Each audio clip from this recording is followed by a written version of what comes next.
प्रिय दर्शकों नमस्कार। चल रहे कोविड महामारी के मद्देनजर आपसे अनुरोध किया जाता है कि कोविड उपयुक्त व्यवहार का पालन अवश्य करें, जैसे कि मास्क पहनना, नियमित रूप से हाथ धोना, उचित शारीरिक सामाजिक दूरी बनाए रखना और भीड़भाड़ वाली जगहों से बचना। आइए सुनते हैं आज के मुख्य समाचार। एक महत्वपूर्ण ग्राहक का कहना है, सेल राउरकेला इस्पात संयंत्र के पास प्रभावशाली टीम वर्क, क्षमता, मैट्रिक्स और उत्पाद टोकरी है।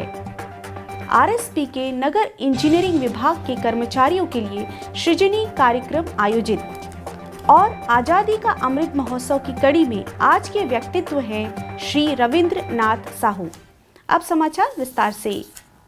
सेल ने प्रतिस्पर्धी बाजार में बने रहने के लिए ग्राहक संतुष्टि को अपने सबसे महत्वपूर्ण कारकों में से एक के रूप में परिकल्पित किया है। यह राष्ट्रीय और अंतर्राष्ट्रीय स्तर पर इस्पात क्षेत्र में अपनी पहुंच बढ़ाने के लिए प्रतिष्ठित व्यापारिक समूहों के साथ रणनीतिक गठबंधन और साझेदारी बना रहा है। ऐसे ही एक ग्राहक श्री पवन शर्मा हैं, जो विश्व प्रख्यात टाटा समूह की इकाई एवं एक प्रमुख व्यापार और वितरण कंपनी टाटा इंटरनेशनल लिमिटेड में उत्पाद अनुप्रयोग प्रबंधन के रूप में कार्यरत हैं। हाल ही में आरएसपी के दौरे के दौरान श्री शर्मा ने कहा, राउरकेला इस्पात संयंत्र में उत्कृष्ट सुविधाएं हैं और आरएसपी के हॉट स्ट्रिप मिल 2 और न्यू प्लेट मिल का दौरा करने के काफ़ी प्रभावित हुआ हूँ। उन्होंने आगे कहा, जिस मात्रा में आरएसपी उत्पादन कर रहा है वह आश्चर्यजनक है और इसकी उत्पाद टोकरी भी वृहत विविध है। वर्तमान में सेल जो गुणवत्तापूर्ण उत्पाद प्रदान कर रहा है वह उल्लेखनीय है। श्री शर्मा ने प्रोडक्शन, प्लानिंग एवं कंट्रोल, क्वालिटी रिसर्च एवं कंट्रोल लेबोरेटरी तथा अन्य संबंधित विभाग द्वारा कार्यशैली सामंजस्य, टीम वर्क और सहयोग की काफ़ी सराहना की। श्री शर्मा महारत्न कंपनी सेल की एक इकाई आरएसपी के संक्षिप्त दौरे पर थे, जिसका उद्देश्य आरएसपी के उत्पाद बास्केट, इसकी गुणवत्ता, क्षमता, मैट्रिक्स और व्यावसायिक साझेदारी के दायरे की जानकारी प्राप्त करना तथा प्रत्यक्ष रूप से हर पहलुओं को जानना और समझना था।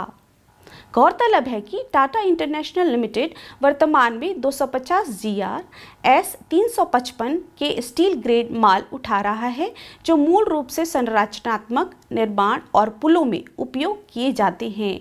आरएसपी की सुविधाओं और उत्पाद श्रृंखला को देखने के बाद कंपनी अब विदेशी बाजारों के लिए विशिष्ट उत्पादों को विकसित करने पर ध्यान केंद्रित करना चाहती है, जो वर्तमान उत्पाद टोकरी में एक बड़ा मार्जिन जोड़ देगा। As far as volume is concerned, the volume and the sale which is, the volume which sale is producing, it's quite astonishing, but they have been maintaining a quality standard, so I'm very happy for that. So on yesterday I visited new plate mill and the HSM, and I'm very amazed to see the product quality which sale is presently offering to their customers. Rourkela इस्पात संयंत्र के नगर engineering विभाग के कर्मचारियों के लिए 9 फरवरी 2022 को विभागीय सम्मेलन कक्ष में सृजनी कार्यक्रम आयोजित किया गया। मुख्य महाप्रबंधक टीए एवं सीएसआर श्री ए.के. नायक ने सृजनी मेला का उद्घाटन किया और सृजनी पुरस्कार योजना विजेताओं को पुरस्कार प्रदान किया।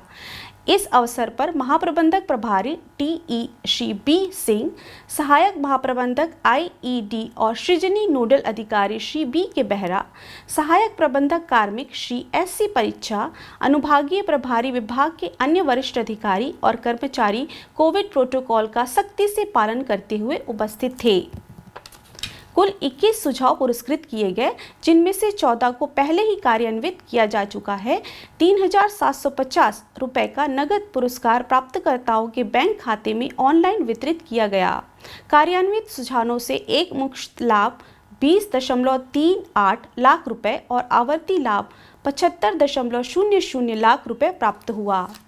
श्री बी.के. बेहरा ने विभाग में सृजनशील योजनाओं की स्थिति के बारे में जानकारी दी। मेले में 100 से अधिक सुझाव आए। वरिष्ठ प्रबंधक टीई सिविल सुश्री ज्ञानेश्वरी पाढ़ी ने कार्यक्रम का संचालन किया, जबकि कार्यपालक सहायक टीई सुश्री ममता दास ने औपचारिक धन्यवाद ज्ञापित किया। आज़ादी का अमृत महोत्सव के तहत सेल राउरकेला इस्पात संयंत्र ओडिशा के प्रतिष्ठित व्यक्तित्वों पर समाचारों की एक कड़ी प्रस्तुत कर रहा है। आज के व्यक्तित्व हैं श्री रविंद्रनाथ साहू। श्री रविंद्रनाथ साहू का जन्म 16 फरवरी 1960 को ओडिशा के मयूरभंज जिले के धीराकुला गांव में एक साधारण कलाकार परिवार में हुआ था। पट्टचित्र पेंटिंग में औपचारिक प्रशिक्षण पूरा करने के बाद उन्होंने गुरु श्री गोकुल बिहारी पटनायक के मार्गदर्शन में शिल्प का अभ्यास किया और लंबे समय तक कौशल में महारत हासिल की। पेंटिंग और शोध निष्कर्षों में उनकी उत्कृष्ट शिल्प कौशल और जटिल कार्यों के लिए उन्हें विभिन्न संगठनों से प्रशंसा मिली है। कला पर आधारित उनके लेखों को प्रसिद्ध आलोचकों और प्रतिष्ठित व्यक्तियों द्वारा अच्छी तरह से पहचाना और सराहा गया है। उन्हें कई पुरस्कारों और सम्मानों से सम्मानित किया गया, जिनमें से 1979 में राज्य ललित कला अकादमी और 1994 में राष्ट्रीय पुरस्कार शामिल है। 28 दिसंबर 2013 को उनका निधन हो गया। आज के हिंदी समाचारों में बस इतना ही। नमस्कार।